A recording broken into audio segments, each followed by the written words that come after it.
সারাদিনে পশ্চিমবঙ্গে কি ঘটনা ঘটলো রাজনৈতিক ব্যাপারে জানাবো একটি ঢপের নির্বাচনী ইশতেহার প্রকাশ করেছেন আমাদের মাননীয় মুখ্যমন্ত্রী শ্রীমতী মমতা বন্দ্যোপাধ্যায়। এই সমস্ত খবরের শুরুতে আপনাদের জানাই আরজি কর নিয়ে আবারও কিন্তু একটি খবর সামনে এসে গেছে। ঘটনা ঘটেছে আজকেই। আরজি করে একজন মারা গেছেন, ওনার নাম অরূপ ব্যানার্জি। ওনার ভেঙে গেছে হাত পা, পাঁজর ফেটে গেছে, হৃৎপিণ্ড, ফুসফুস, যকৃৎ। অনিচ্ছাকৃত খুনের মামলা দায়ের করা হয়েছে এই আরজি কর লিফট কাণ্ডে। আরজি কর লিফট কাণ্ড, কয়েকদিন ধরে নাকি লিফটটা খারাপ ছিল, তারপরেও সেটিকে ওপেন রাখা হয়।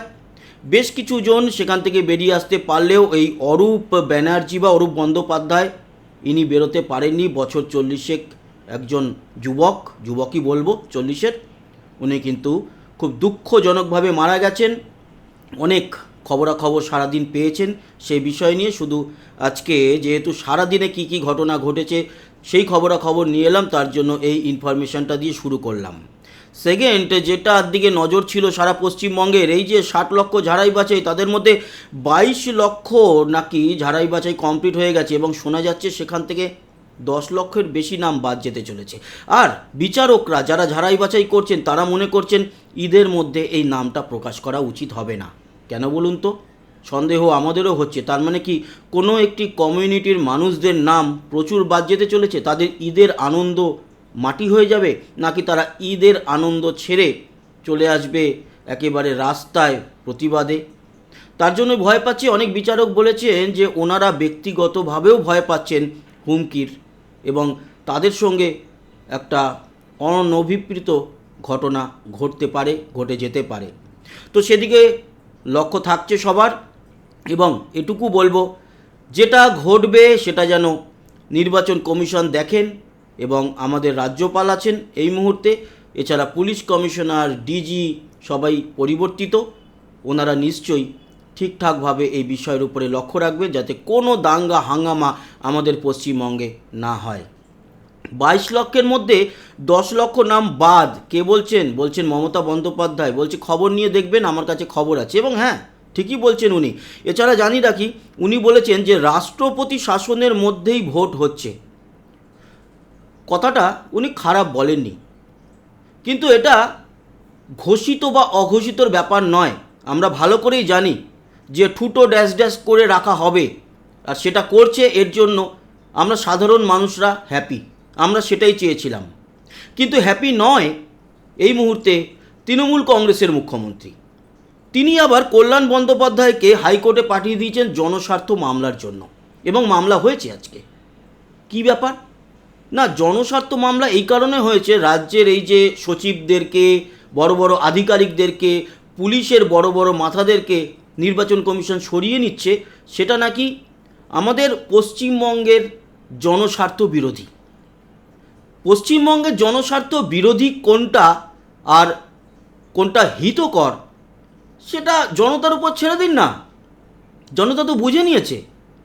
আর এটা জনস্বার্থ মামলা আপনারা আপনাদের নিজেদের স্বার্থ রক্ষার জন্য করছেন। এটা কোনো জনস্বার্থ মামলা নয়। নাম দিয়েছেন, আমাদের জনতার ঘাড়ে বন্দুক রেখে চালানোর চেষ্টা করছেন। আসলে কোনো জনতাই চায় না এই বিষয়ে মামলা হোক। তারা সবাই খুশি, তারা সবাই বলছে একদম ঠিক করছে নির্বাচন কমিশন। বড় বড় পুলিশদেরকে সরিয়ে, বড় বড় সচিবদেরকে সরিয়ে, মাথাগুলোকে সরিয়ে ঠিক কাজ করছে। কোনো জনগণ বলেনি এটা ভুল কাজ হচ্ছে। তো তাহলে জনস্বার্থ মামলা কিসের? আসলে আপনাদের নিজেদের স্বার্থ লঙ্ঘিত হচ্ছে, এই কারণে আপনারা নিজেদের বাঁচাতে জনতার ঘাড়ে বন্দুক রাখছেন। আমাদের ঘাড়টা আপনাদের জন্য নয়, আর এই ঘাড় তো থাকবে না আপনাদের জন্য।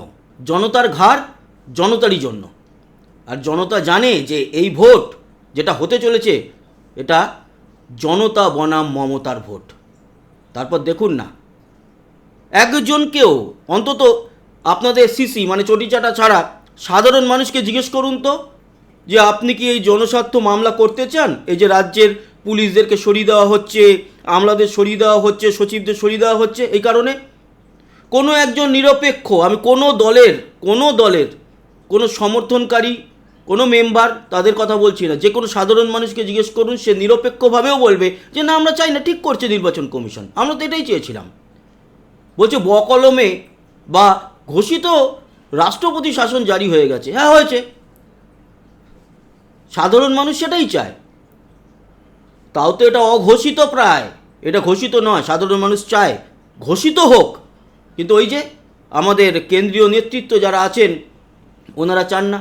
তার কারণ আপনি শহীদ হয়ে যাবেন, আপনাকে শহীদের তকমা দেওয়া হবে এবং আপনি বলবেন দেখুন আমার হাত থেকে পুরোপুরি কেড়ে নিয়ে এরা বাংলার উপরে এত লোভ যে রাষ্ট্রপতি শাসন জারি করতে বাধ্য হলো, তাই রাষ্ট্রপতি শাসন জারি করা হবে না। কিন্তু রাষ্ট্রপতি শাসন জারি না করেও ওই একই লেভেলে কিভাবে নির্বাচন করাতে হয় সেটা আবার নির্বাচন কমিশন দেখিয়ে দেবে। তার জন্যই এত ভয়, আর এই ভয়ে কিন্তু হাঁটু কাঁপছে আপনাদের। আসি, অনেকে আমাকে প্রশ্ন করেছে, আচ্ছা এডিজি কারা বিভাগের পুলিশ প্রধানকে কেন পরিবর্তন করা হলো? আপনাদের জানিয়ে রাখি, কারা বিভাগের প্রধানকে সরানোর পিছনে সবথেকে বড় কারণ ইনিও হচ্ছেন এই রাজ্যের যিনি মাননীয়া, ওনার হাতের পুতুল।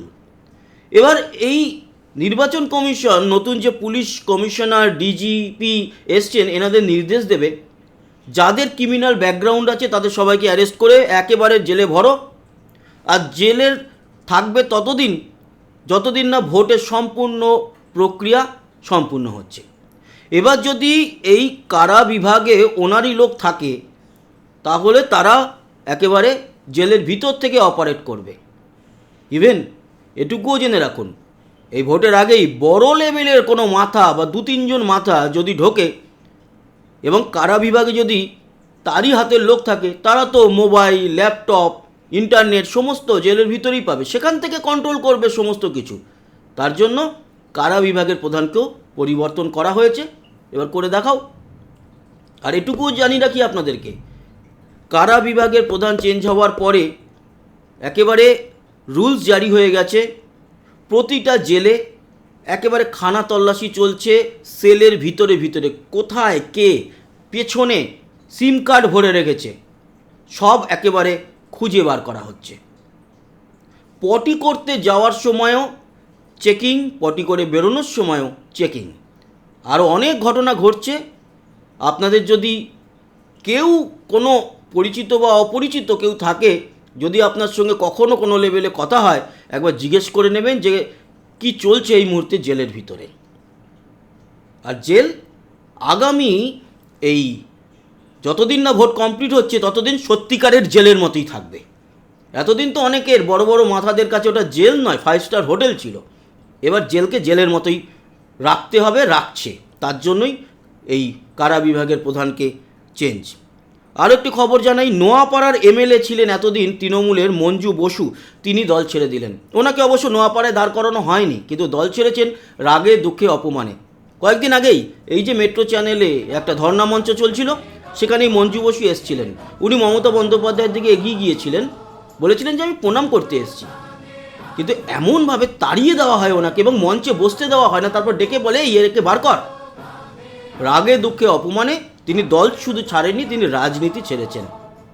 এটা আমাদের কাছে কিছু এসে যায় না। ওনার দলের লোক, উনি তাড়িয়েছেন মঞ্চ থেকে আর ইনি দল ছেড়েছেন। কিন্তু এটুকু বলতে পারি যে একজন বয়স্ক মহিলাকে কিভাবে কথা বলতে হয় উনি নিজেই জানেন না। উনি আবার বাঙালির অস্মিতা দেখান এবং মহিলাদের নিয়ে বড় বড় কথা বলেন, অথচ স্টেজের সামনে অত মানুষজন ছিলেন, অত মানে খুব বেশি নয়, হয়তো বেশি তো ছিল না, ওই নিজেদের দলেরই লোক, তার মধ্যে অনেক পুরুষ, অনেক মহিলা, অনেক বাচ্চা বলবো না, ওই যুবক যুবতী ছিল। তাদের সামনে একজন মঞ্জু বসু, যার বয়স হবে আমার মতে 65-70-এর কাছাকাছি হবে, ওনাকে এরকমভাবে অপমান করা হলো। সেটা কোন বাঙালি অস্মিতা আর কোন মহিলাকে মানে সম্মান করা হলো? আবার মহিলাদের নিয়ে বড় বড় কথা বলেন। উনি আপনারই দলের একজন এমএলএ, এই মুহূর্তে বিদায়ী এমএলএ। এই তো আপনি শেখাচ্ছেন, একদিকে বলছেন যে মহিলাদের অসম্মান করা হচ্ছে আর নিজেই মহিলাদেরকে অসম্মান করছেন। আপনি কিসের বাঙালি অস্মিতা, কিসের মহিলাদের ব্যাপারে কথা বলেন? আপনার যোগ্যতাই নেই, আপনি অযোগ্য।